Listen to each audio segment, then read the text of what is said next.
The power that you have in your life, the dreams you have of achieving significant goals tomorrow are dependent on you standing up on the edge of the future and hanging on to positive thoughts and actions. Hi there, I'm Adrian Atkinson. Welcome to today's edition of Jamaica Magazine.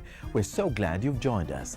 On the pages today, we'll be sharing a non-adversarial way for achieving justice and creating lasting peace, plus our top news stories of the week and more. Stay with us.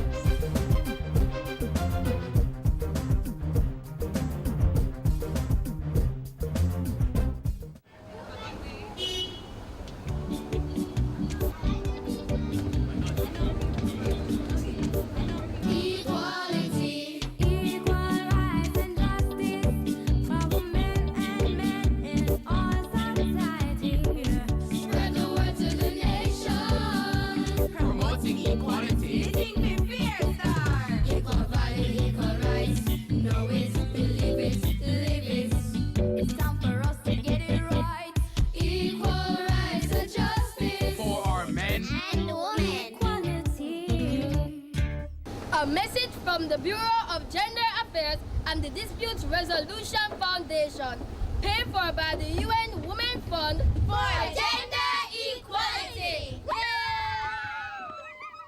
Peace and justice is best achieved by thoughts and actions that promote non-violent means of resolving our everyday problems. Government is seeking to facilitate this approach by promoting the restorative justice concept, ensuring the needs of both victims and offenders are met and that good relationships are restored. Here's more.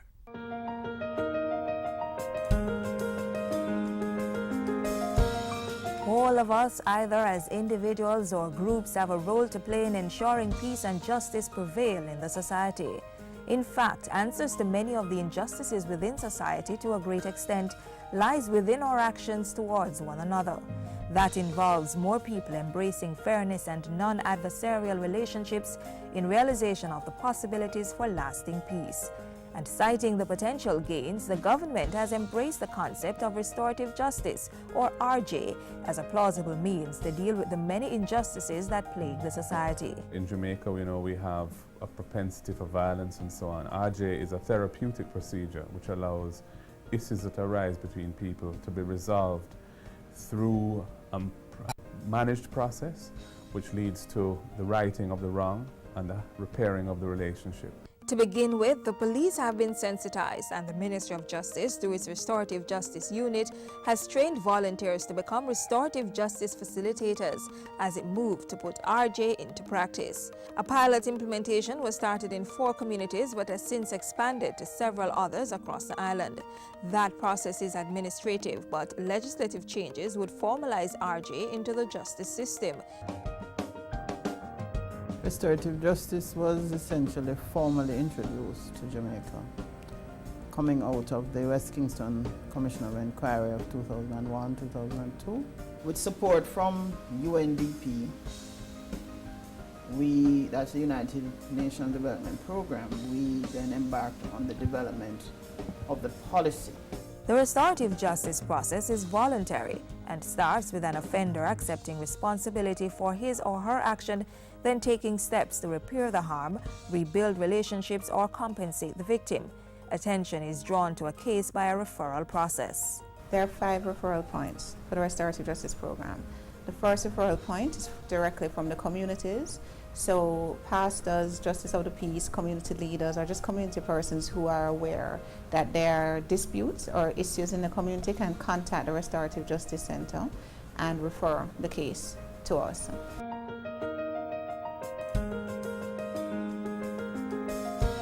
And these cases could be persons arguing over a tree overhanging their property, simple theft, larceny. Those cases can come to the Restorative Justice Program. The second referral point is where it's still a minor offense, but the police have been called. The police can make a recommendation to the clerk of court to refer the case directly to us. The third referral point would come from the resident magistrates at pre-trial. So rather than sending the case to trial, they feel the offender has taken responsibility. The fourth point of referral comes at the post-trial pre-sentencing stage, while the fifth referral point is at post-conviction or just before an offender is released from prison back into the community. When these cases are referred to us, an agreement, the idea is that an agreement will be made between the parties. If the agreement is completed, satisfactory, then the case will just be closed. If you didn't satisfy the agreement, it goes back to the court. Conflicts do arise from time to time as people suffer hurt and injustice, but resolving them, overcoming and moving on to a more progressive life demands that each person does what's morally right. In RJ, it's very much about restoring a relationship and making reparations for a harm that has taken place. That's the primary objective, and it's somewhat different because in mediation, that may or may not be the outcome, but in RJ, that is always the outcome. So that's a principal difference. There are some other differences as well. For example, in RJ, the person who speaks first is the person who has done wrong because they have to accept responsibility at the outset of the process, otherwise it can't work. In mediation, there's no such requirement. Restorative justice is a way to live life based on the values of trust, honesty, respect, empathy, and forgiveness.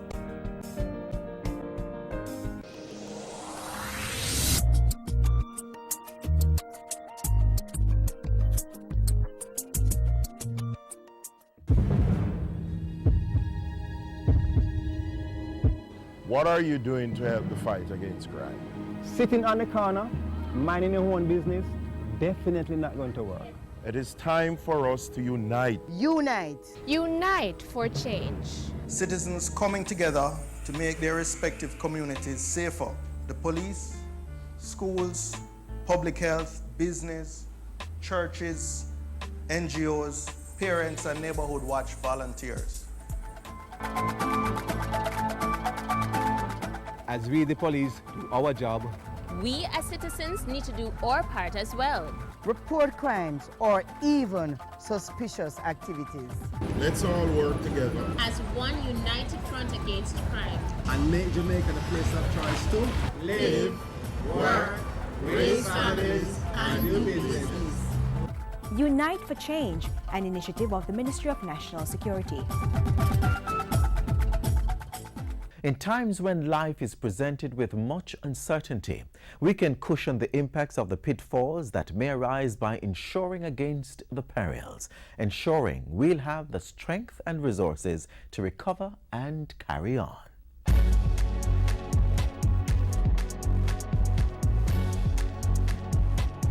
Insurance is a fairly old concept, but it's simple. It is a promise to pay for some damage or loss that occurs to somebody or a business for the exchange of a premium, a charge. So you pay me to cover for some unfortunate, unforeseen loss that causes damage, and if it happens, I'll pay out whatever it costs you. In essence, persons pay a premium or money on a monthly, quarterly, or annual basis depending on the arrangements, and if something happens, the insurance company will in turn give you money or assistance to compensate for the loss. Now, even though there are different types of insurance, they fall into 6 main categories: auto, property, liability, life and health, money, and business interruption.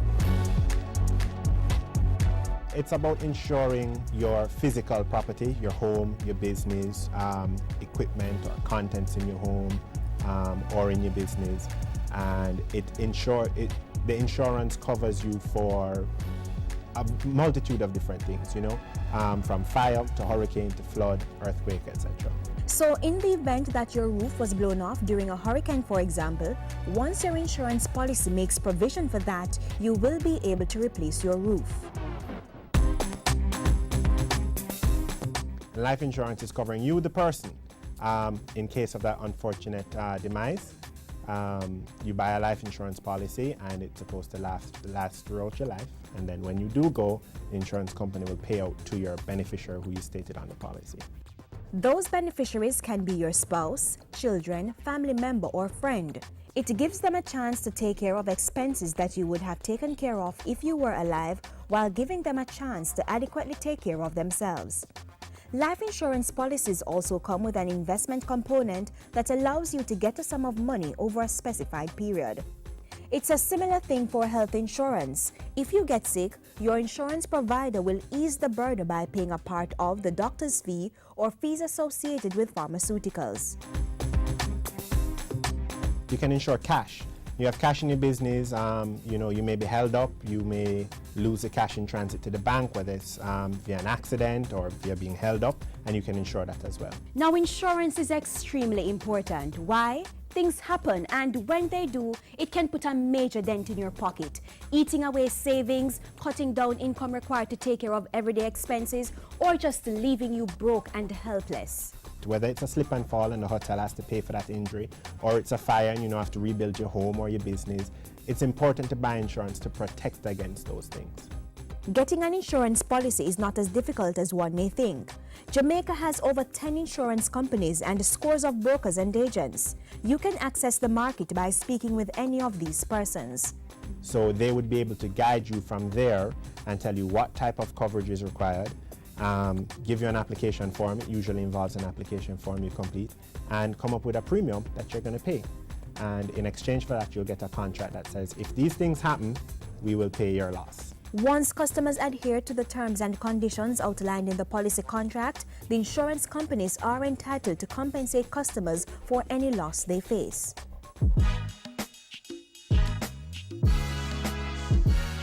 Now, cost of living is getting higher, and some may argue that their disposable incomes cannot afford additional demands. How do you choose which insurance policy is important?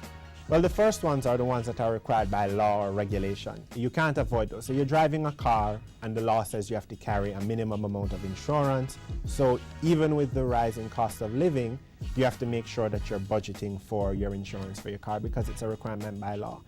You want to consider all the eventualities of life and what can displace you and your normal livelihood.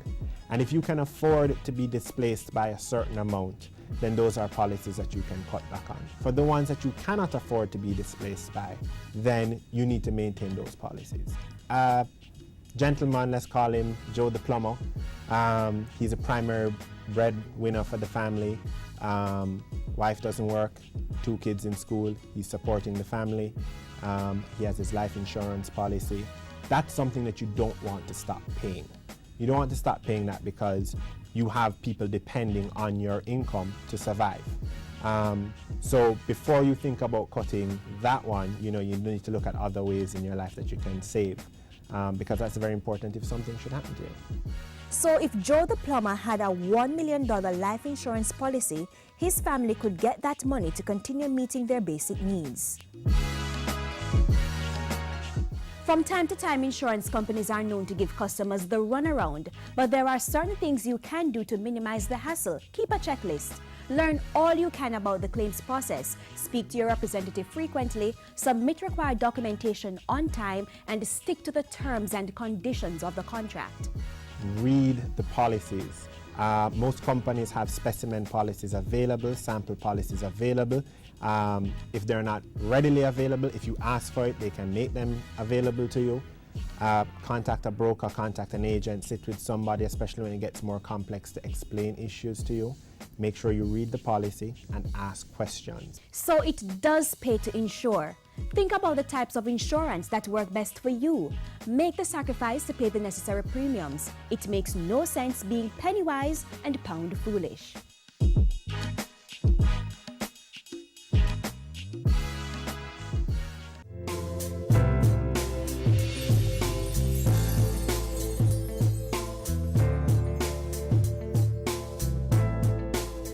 Air pollution poses a major environmental risk to our health. Reducing the risk requires action by public authorities at the national level. Part of that action is air quality monitoring. People who are exposed to pollutants in the environment can have different types of reactions, depending on the level of exposure, like the time and duration. So the effects of pollutants have prompted the government to draft new public health regulations. One particular piece of legislation in the works, targeting cigarette smoke, represents a major step forward in discouraging smoking in public places. We must bear in mind that every health impact has a cost related. For some of them, studies will have to be done to determine the exact cost on each health outcome. At Green Expo 2011, where the focus was on environmental protection and preservation, firms displayed the latest technology to help clear the air, literally.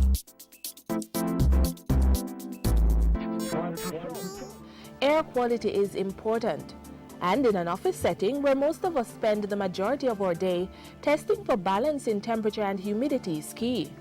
Emphasis should also be placed on detecting bacteria or fungi in the air that may lead to ailments. The meter is able to analyze and log temperature, carbon dioxide, relative humidity, dew point, and carbon monoxide, all in real time. If the temperature is too high, people complain. If the temperature is too low, people complain.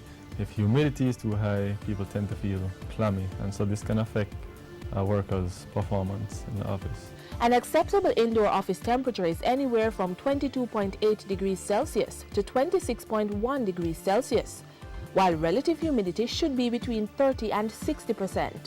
The risk of carbon monoxide poisoning is a critical reason for the importance of air quality testing, especially in factories or power plants that give off fumes or smoke. Dry periods, construction sites, and newly built housing schemes all have one thing in common. They expose us to unwanted dust. Long-term or overexposure can lead to serious risks such as asthmatic conditions and damage to the lungs. And though the naked eye can't see the magnitude of our contact, dust meters are able to capture that information. This machine in particular examines dust particles of 10 micrometers or less. A micrometer is 1/1000th of a millimeter, and at that size, particles are able to bypass the nose hairs and get into your lungs, which can cause long-term respiratory ailments. And data from this machine is particularly useful because it is a US EPA referenced standard, so data from it can actually hold up in a court of law. How the ambient air sampler works is that there's a vacuum down here which sucks in air through these pores, and it is placed onto a filter, and we weigh this filter before use and after use and do a calculation based on a time-weighted average, which gives us a dust reading in milligrams per meter cubed. The more data we collect and the more accurate this data allows us to monitor our environment better and mitigate against negative environmental impacts. We use technology to quicken in terms of our studies. Also, we find that employing technology improves our quality of work that we produce. To mitigate against these exposures, people can wear protective gear where it is necessary. In our own homes and offices, we can mitigate against the amount of dust that would accumulate by having regular cleaning. The greatest thing is to know. Being aware of what's in your air could save your lungs and keep you healthy.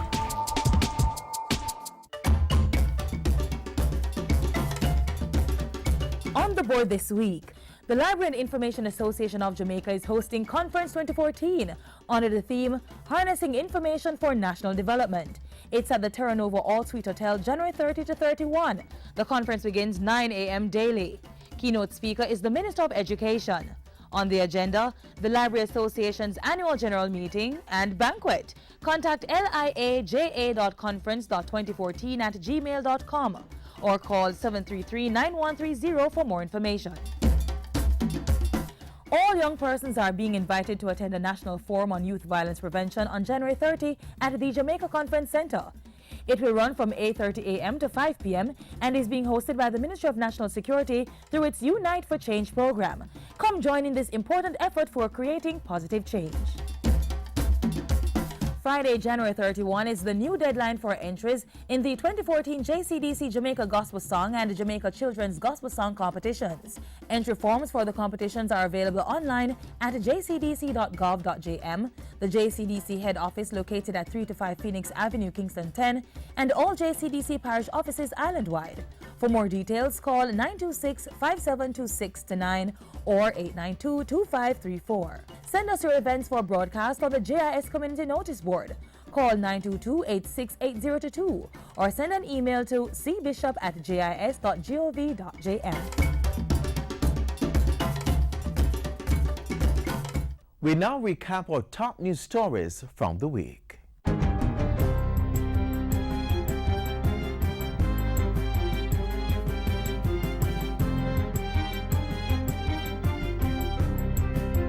Hi there, I'm Simone Wolf with your JIS News of the Week. Prime Minister Portia Simpson Miller this week made it clear that government was prepared to follow through with the stringent actions prescribed by its agreement with the International Monetary Fund, the IMF. At an investment forum Tuesday, she said her administration accepted responsibility for the tough but necessary decisions. We take full responsibility for the policy actions which are contained in the extended fund facility, and we fully believe that in the long term, true benefits will accrue to the society. Meanwhile, a leading investment firm, Oppenheimer & Company, is predicting a stellar year for Jamaica if it remains on its fiscally prudent economic path and continues to comply with the IMF program. Oppenheimer's managing director said the fiscal adjustment in the public sector would free up money for private sector investment in areas such as tourism and the logistics hub, supporting economic growth. I'm not expecting a sudden rise in Jamaica GDP growth rates, but these factors will hopefully build the needed economic momentum that has been greatly missed for decades and finally get Jamaica on a higher path of growth. In the meantime, Bank of Jamaica Governor Brian Winter is predicting that Jamaica will see a decline in inflation over the medium term. The reduction in fiscal deficits and the public debt will make more resources available to the productive sector, and it will complement Bank of Jamaica's thrust to maintain single-digit inflation and indeed to lower it. The BOJ governor also confirmed the pronouncement of the Economic Program Oversight Committee that Jamaica is expected to meet all quantitative targets and structural benchmarks for the October to December period under the IMF agreement. Prime Minister Portia Simpson Miller this week assured local businesses, particularly small and micro enterprises, that there would be opportunities available in the much anticipated Global Logistics Hub initiative. It will be up to each and every one to explore such opportunities. Ladies and gentlemen, the opportunities which will be available to local businesses will be a function of our ability to provide on a consistent, reliable basis goods and services of the best quality. Mrs. Simpson Miller was addressing local business owners and investors at a two-day symposium on the logistics hub. She encouraged greater skills training in areas related to the emerging sector and called for patience with the expected results from the logistics hub initiative. Not everything will happen overnight. The implementation of this initiative is a long-term undertaking, and not all the benefits will be realized immediately. Industry, Investment and Commerce Minister Anthony Hilton was also at the symposium and said government would be reviewing the country's trade laws to maximize the benefits that can be derived from the logistics hub. The government is also currently reviewing legislation and policies related to foreign trade, with the intention of putting in place the appropriate trade regimes to enhance the efficient operation of the hub facilities. He said the National Competitiveness Council was also working to improve the island's standing as it relates to doing business, competitiveness and logistics performance. Prime Minister Portia Simpson Miller will hold bilateral talks with Cuban President Raul Castro when she pays an official visit to that country on the invitation of the president. Information Minister Senator Sandra Faulkner says the Prime Minister will discuss regional and international issues as well as possible areas of increased cooperation with Cuba. The leaders will also discuss the upcoming 5th CARICOM-Cuba Summit, which takes place later this year. While in Cuba, Mrs. Simpson Miller will lead Jamaica's delegation to the 2nd Summit of the Heads of State and Governments of the Community of Latin America and the Caribbean. Government this week paid over $1.7 million to Carib Cement Company Limited for clinker shipped to Venezuela last December. It's part of a trade compensation agreement that allows government to supply Venezuela with locally produced goods in lieu of cash to help offset Jamaica's $2.5 billion oil debt under the Petrocaribe agreement. Finance Minister Dr. Peter Phillips said that by paying the local company to produce while meeting its Petrocaribe debt obligation, government was able to derive other important benefits from the deal. Carib Cement and Jamaica has benefited tremendously by pioneering an additional market for their product, which employs Jamaican workers in producing it and helps expand overall production in the country. Prime Minister Portia Simpson Miller this week announced that the budget of the Program for Advancement Through Health and Education PATH would be increased to $5 billion come April. That's a significant jump from the $4.1 billion allocated in the 2013-2014 fiscal year. My administration continues to make investments in people and social development, even as we pursue our necessary strategy of fiscal prudence and debt management. And finally, the technical team at the National Works Agency NWA is working overtime to open roads cut off to traffic following heavy rains in St. Mary. State Minister for Transport, Works and Housing, Richard Azan, said about 80% of the affected roads had been restored to a condition where residents could enter or leave the impacted communities. There are some areas that are totally cut off. We have to get the technical people to do the proper assessment and to see what short-term and long-term measure we can make. The full cost of the damage is being calculated, but a preliminary estimate by local government authorities is in the region of $180 million. And those were some of the stories making news this week. I'm Simone Wolf.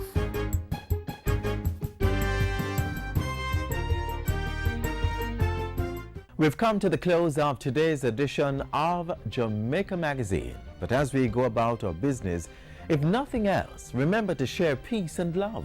And don't forget, we value your feedback. So drop us a line, send an email to jamaicamagazine@jis.gov.jm. You may also feel free to follow us on Twitter at JIS News. On behalf of the entire team here at the JIS, I'm Adrian Atkinson inviting you to join us again tomorrow. Until then, do take care.